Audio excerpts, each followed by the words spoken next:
Good. Okay, now I'll call the weekly meeting of the Carbon County Board of Commissioners order. Please rise for a moment of silence, prayer, and the pledge of allegiance. Father, today I pray for those whose health is compromised by the coronavirus or other health issues, that you will heal them. For those who suffer from economic impact of the virus in travel, manufacturing, hospitality, energy, or so many other industries, that you will comfort them. For healthcare workers and first responders and other public servants who put themselves in harm's way for us, that you will grant them peace as they trust you.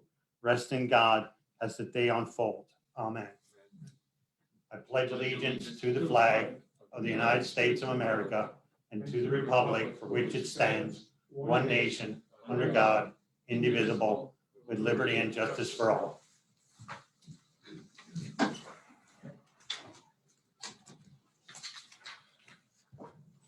These proceedings are being recorded for the sole purpose of constituting the accuracy of written minutes.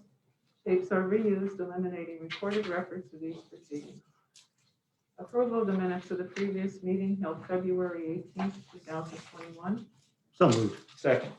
Mr. Honor? Yes. Mr. Lukasevich? Yes. Mr. Notstein? Yes. Are there any guests concerning county business at this time? Hearing none, we'll move on. Report of executive session held. There was one executive session held on February 24th at 10 a.m. for personnel reasons.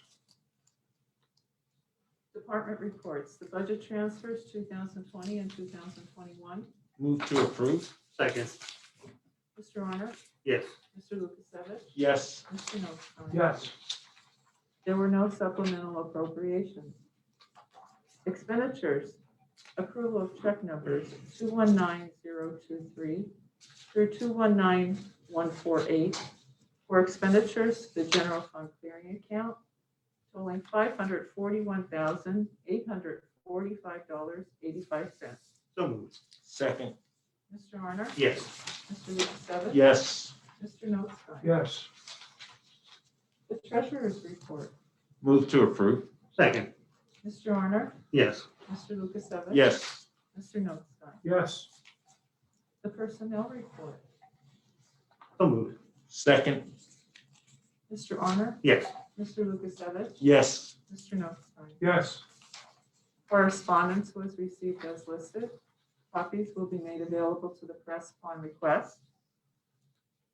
Children and youth, for approval and execution, the fiscal year 2020-2021 purchase of service agreement with Affinity Forensic Services, doing business as Pennsylvania Forensic Associates of Reading, Pennsylvania, as per the attached rates.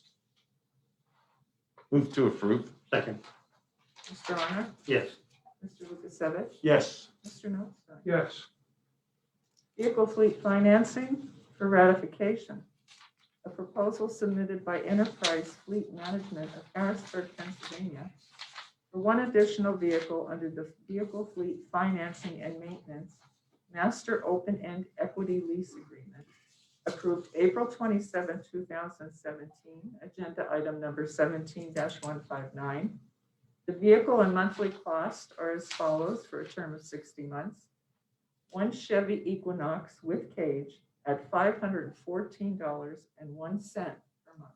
So moved. Second. Mr. Arner? Yes. Mr. Lukasevich? Yes. Mr. Notstein? Yes. Mr. Solicitor's report?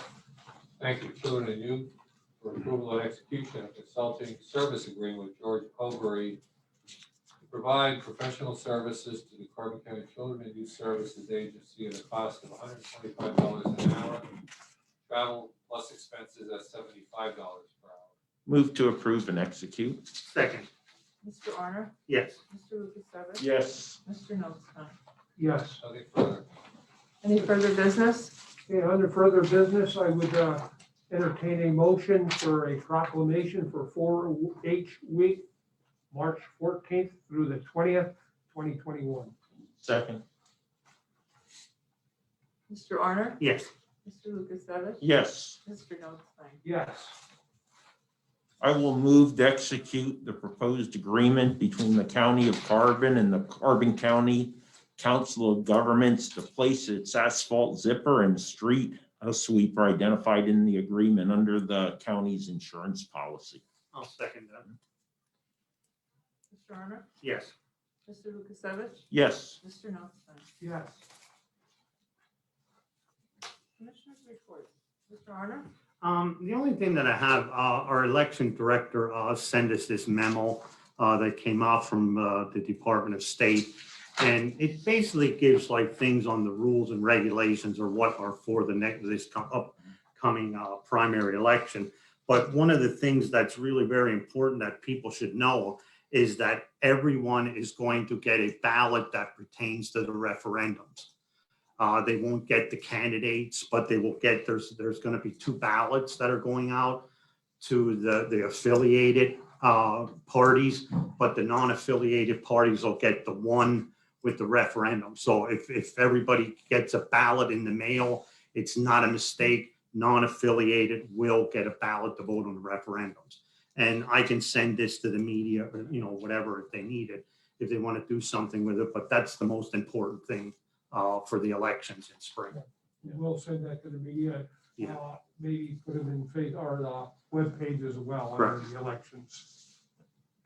Yeah, I think I just mentioned, oh, I'm sorry, go ahead, Go. Rocky's up. No, I'm done. No, I'm done.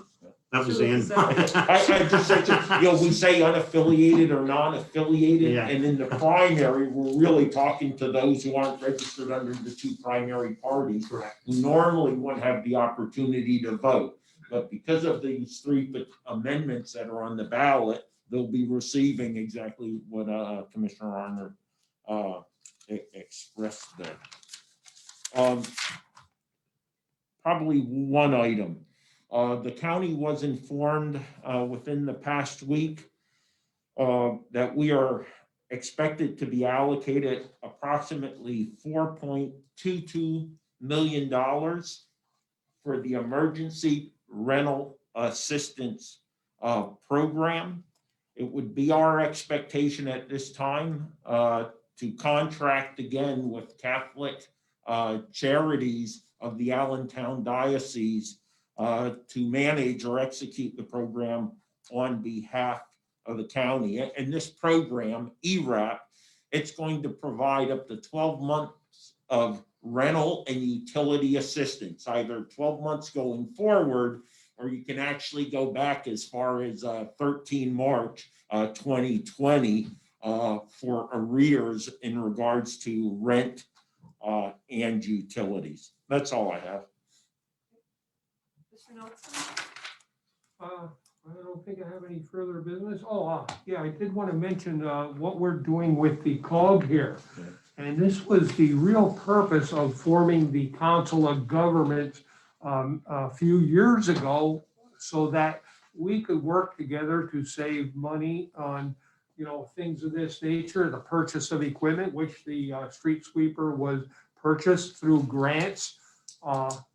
The COG has a small fee to belong to the, I don't think they increased it this year. No, they don't. No, so it's a small fee for the municipalities to belong to the COG. And the purpose of the COG is to do projects like this where we can work together to try to reduce our costs, plus possible other legislative issues. I know we had presentations in the past about trash collection and trying to get it county-wide.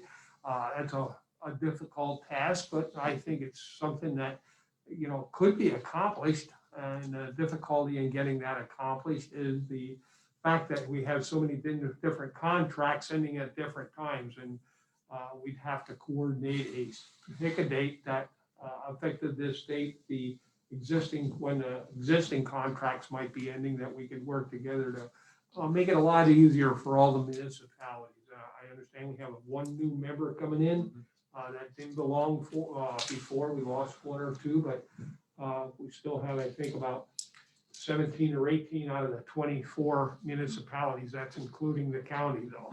So It does work.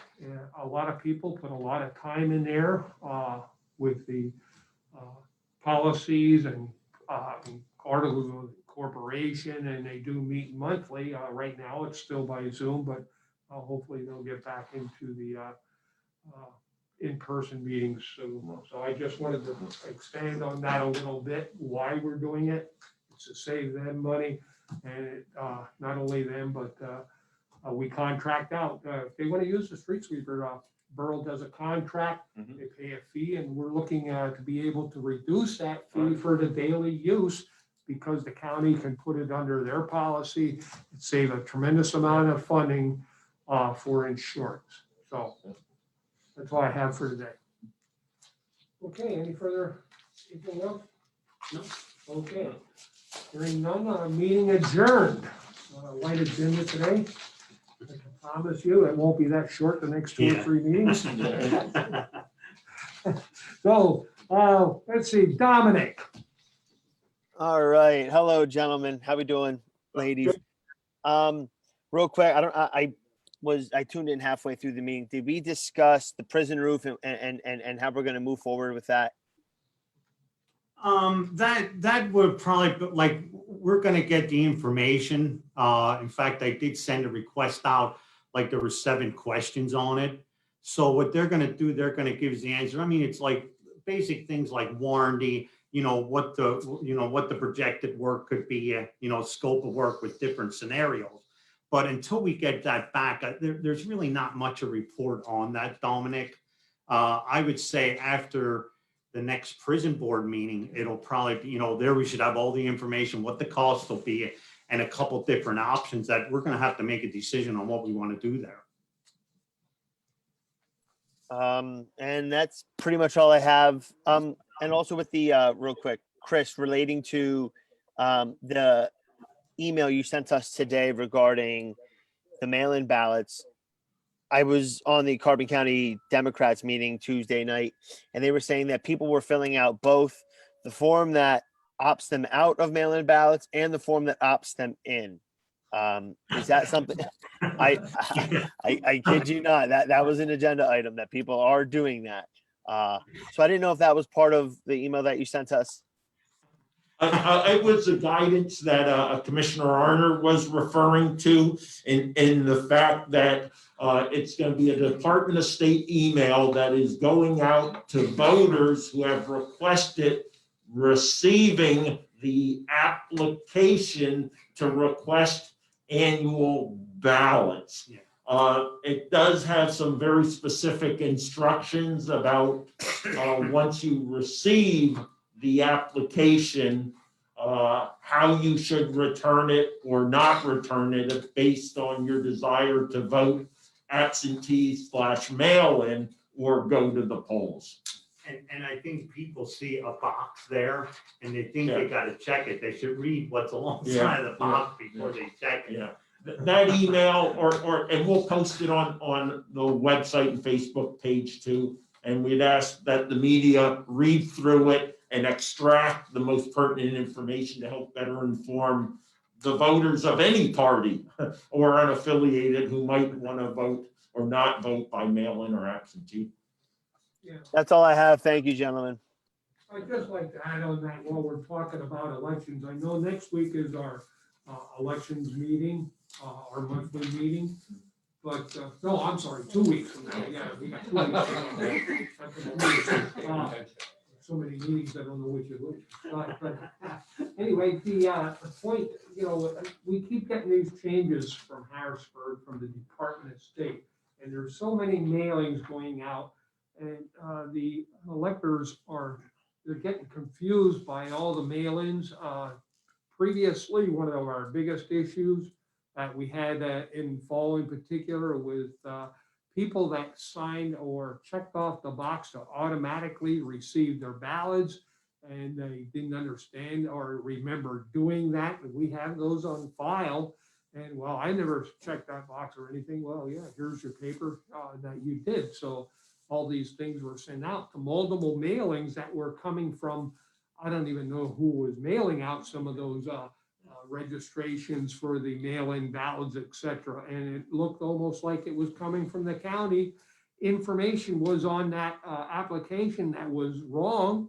It was an outdated list of the people, their addresses, and it created quite a bit of confusion.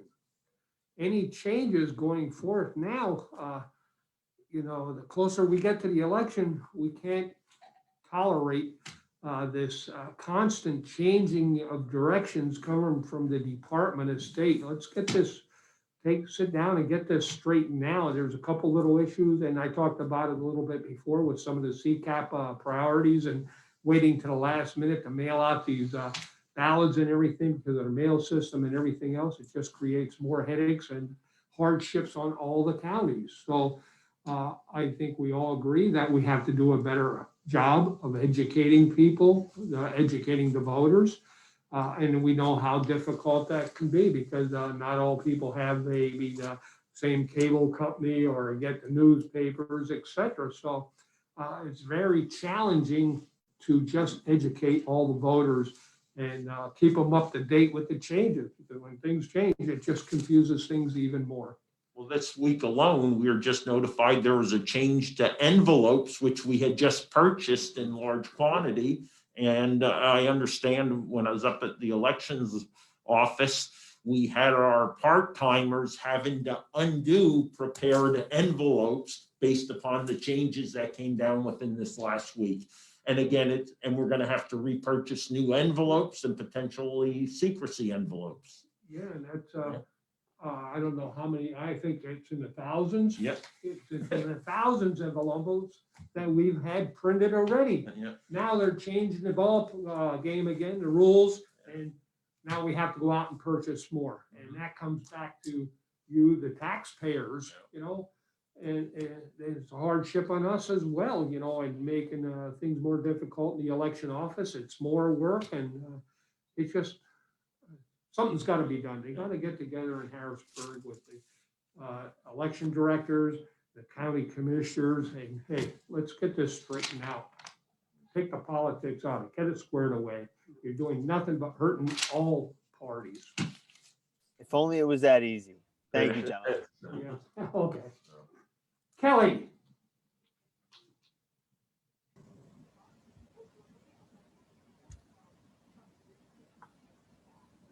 Morning, Kelly. I see you unmuted. I don't hear anything. Good morning. Oh, there you are. I wanted to request a copy of the correspondence on the Interstate 80 construction. Okay, we can forward that to you. And also, I was wondering if you had any comment on the proposal to toll that bridge to help pay for construction. Yeah, well, I think I told another media outlet that I'm not really for that one. No. We already pay the highest gasoline tax in the United States of America. It's probably more about better use of the existing funds than continue to increase what it costs us to transit through Carbon County. Yeah, and even my opinion, I mean, with that, like everybody's been with, like the truckers are gonna be costing more. But I look at it also like the common work, the worker that's going back and forth with a job. I mean, it's gonna cost them possibly maybe $8 a day, and how is that gonna affect them? I mean, they're gonna wind up taking alternate routes. That's gonna make it unsafe for them. So that's one of the issues. I think they ought to look a little bit more into that. And the way I understand it, when you look at it, this was supposed to be something that was going to be implemented for like 30 years. Like, why is it 30 years? I mean, you look at some of the other, boroughs or whatever, if they want to do something with their fire company, they might put a percentage on for taxes to do something, and then that gets dropped off. Like, why is it a 30-year thing? I think they should have looked ahead a little bit 5 years back to do something instead of, okay, now we're going to fix the bridge, and now we need this money and we're going to take it this way. I agree. It's going to create an issue for the local traffic. It's going to increase the flow through, let's say school bus traffic. you know, it's gonna be a higher hazard. It's gonna put more of a burden on the local municipalities. And if they put it on, and even though they say now it's 30 years, my feeling is it won't go away. It is gonna be permanent, you like it or not.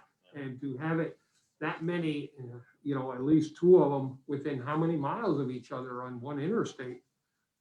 It's ridiculous. I don't agree with it. Okay, that's all I have. Thank you. Okay, Amy? Good morning, gentlemen. Morning.